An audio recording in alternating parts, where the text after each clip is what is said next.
conquête de la souveraineté passe avant tout par l'exploitation des ressources nationales au profit de nos populations.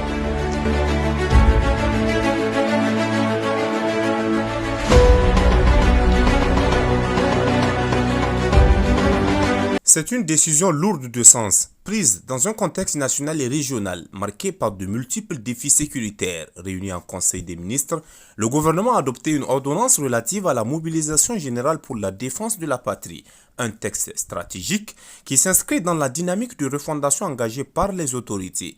À travers cette ordonnance, l'État se dote d'un cadre juridique clair pour organiser, préparer et mettre en œuvre la mobilisation générale en cas de nécessité. Il s'agit d'un dispositif qui précise les rôles, les responsabilités et les mécanismes de coordination afin de garantir une réponse nationale structurée face aux menaces pesant sur le pays.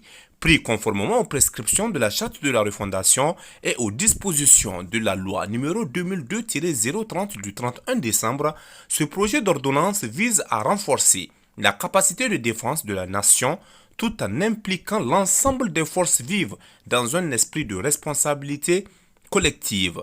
Au-delà du texte, cette décision traduit une volonté politique affirmée, c'est-à-dire préparer le pays à faire face de manière organisée et souveraine à toute situation susceptible de porter atteinte à l'intégrité territoriale et à la sécurité nationale. Mais quelle est donc réellement la portée de cette ordonnance? Que signifie-t-elle concrètement pour l'État et pour les citoyens? La question de la sécurité, beaucoup pensent que c'est une question de l'État. La question de la sécurité dépasse largement les limites de l'État et ça descend jusqu'aux citoyens.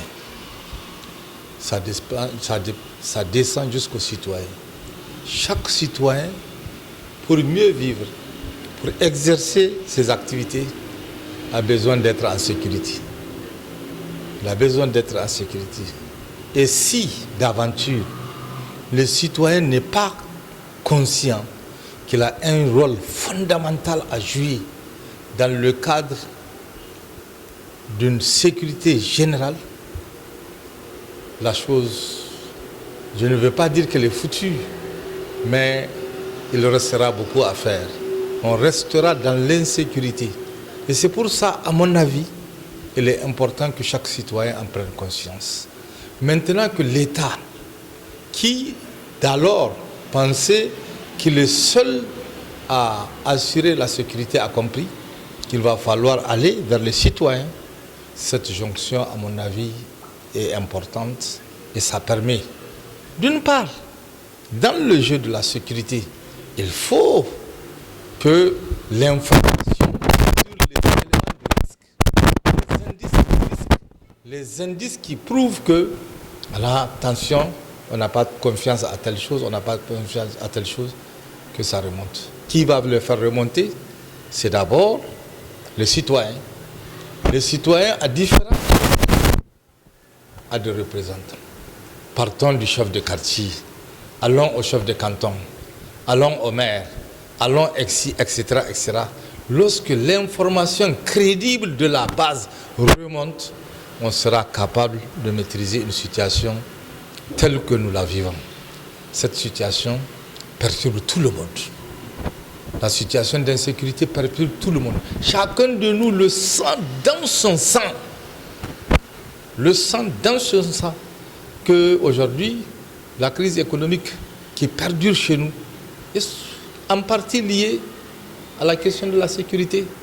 Lorsque vous ne pouvez pas aller et revenir et mener vos activités, c'est quoi? C'est la sécurité. Lorsque les populations ne peuvent pas cultiver et que ceux qui viennent perturber, qui tuent, sont ceux-là qui sont à côté. Ils sont à côté. Et que le citoyen n'a pas pris conscience pour dire que moi j'ai une responsabilité dans ça, les dégâts vont être graves. C'est pour cela que moi je suis d'accord pour une mobilisation générale. Mais cette mobilisation générale ne doit pas être sur la base d'un simple décret, d'un élément du Conseil des ministres. Il faut que les maillons de communication soient utilisés. Les maillons de communication. Donc, à mon avis, il faut une stratégie de communication pour que les gens en prennent conscience.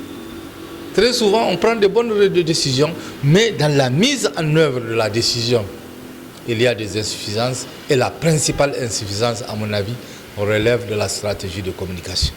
Ainsi, à travers cette ordonnance sur la mobilisation générale, les autorités entendent poser les bases d'une réponse nationale anticipée, structurée et souveraine face aux défis sécuritaires. Un texte qui rappelle que la défense de la patrie n'est pas seulement l'affaire des forces armées, mais une responsabilité collective appelant vigilance, engagement et unité de tous.